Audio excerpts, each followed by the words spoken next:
ছেঙ্গার গর্ব আমাদের আশার আলো আজ।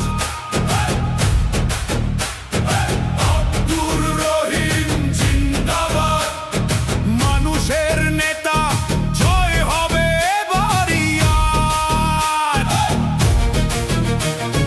মাটির মানুষ সবার পাশে কাজ করেছে দিনের শেষে, সংখ্যালঘুর অধিকার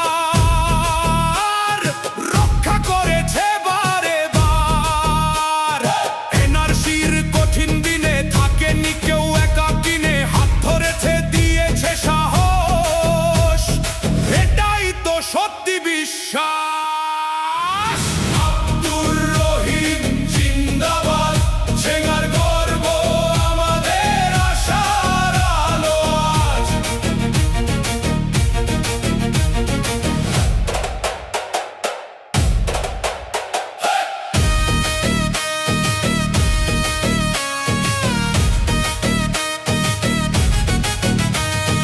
আমসুর নেতা, সংগ্রামের পথ, জনতার সাথে কাটিয়েছে শত, অসম জুড়ে তারই নাম